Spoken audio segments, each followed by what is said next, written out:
The holidays can be a pricey time for many with gift giving and get togethers. Financial expert David Delisle joins us now to teach us how to avoid holiday debt. Hi, David. Hi, how are you doing? I'm good, and I'm so happy to have you here. So, not an easy feat. How can people avoid holiday debt when there's so much excess spending at this time of year? It's so crazy this time of year. And I mean, my biggest piece of advice, and this is throughout the year, is just being a little bit more intentional. So I like to get people to pause and ask, is this my awesome? Asking that and pausing for a moment to really think what's important to you, it can just slow things down. Because right now during the holidays, all we're thinking about is buying and more, and that's all we see. So just creating a little bit of pause will really help slow things down a bit. Absolutely. And what are some common mistakes people make during the holiday shopping that might lead to debt?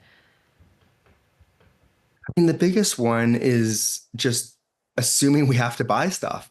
All we see right now is shopping and consumerism, and it's gotten so big. Like we buy gifts for everybody now, distant friends and colleagues and people we pass during our day. And just again, that pause and asking yourself, do I really need to buy them a gift? Is this the best way to show, how much I love this person or care about this person? Would it be better to instead, go for an afternoon walk with them or invite them over for, a coffee instead of buying them a Starbucks gift card? So just pausing a little bit and just questioning why you're doing what you're doing and not assume that you have to. Yeah, and there's probably a lot of subliminal advertisement that we're seeing and not even realizing is getting into our minds right now. So, is there an element to it of just being more conscious of that and being aware of, if you see some of those signs that make you feel like you need to buy something, should you just outsmart it in a sense? Sort of. And it's one of those things where it doesn't happen overnight. It's just starting to just be curious to the idea that maybe you don't have to buy all the things you do. And maybe have that conversation with a loved one. Like even with my kids, where I mean, it's all about shopping with kids over the holidays. But I have that conversation because they don't like going to the malls. They don't want to do a bunch of shopping for me. And we want to just spend time doing some fun experiences. So I have that conversation about, is there stuff you really want? And if there isn't, instead, can we do some of these other things? And once you start having some of those conversations, you'll realize that for a lot of us, it's not the gifts that we love about the holidays. It's those connections, that time with loved ones, doing fun things. I know that that's true for me when I think about my childhood and my best memories. So, what are some mindful spending habits we could adopt during this time of year?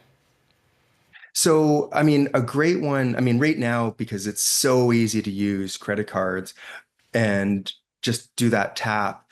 If you're finding you're overspending, using cash, I know it's not as convenient, but that's the whole point, is it creates a bit more of an emotional connection to all of that spending. So breaking like a $20 or $50 bill feels a little bit more painful than just swiping a card. So by using cash, it's a little bit easier to track your spending, have a bit more of an emotional connection to what you're buying, and just slow things down enough that you just know that you're buying things that really bring you value, really bring you joy, and that you're really excited about.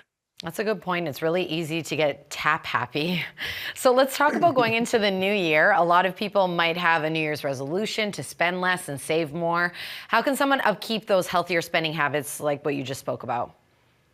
Yeah, for me, I mean, I'm not one who loves big budgets and spreadsheets and all the work. Like, that's not the way I work. Some people do. So I like to keep it really simple. And by paying yourself first and making sure that's the priority, it'll really make your life so much easier because then you don't have to worry about those things. So by taking your, if you get a salary or regular paycheck, having a percentage of that automatically just go towards savings or debt or investing. It makes your life so much simpler. And it really, if that's your priority and staying out of debt is your priority, make it the first thing you do.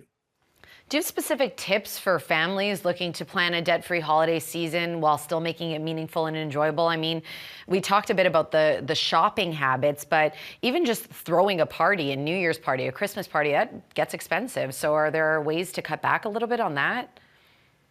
Yeah, it's really just again being a little bit more mindful because there's so many things that can cost a lot of money and things that don't cost as much money. So I just threw a Christmas party for my younger son, and I like to do this every holiday is let them host their own party and send out the invites and do it.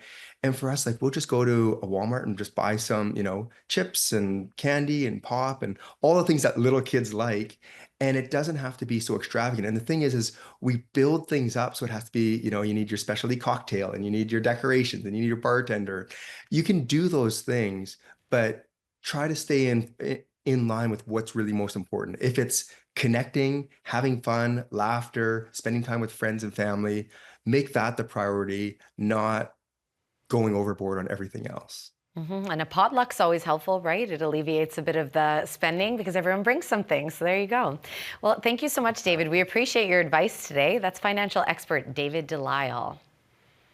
Thank you. Have a great day.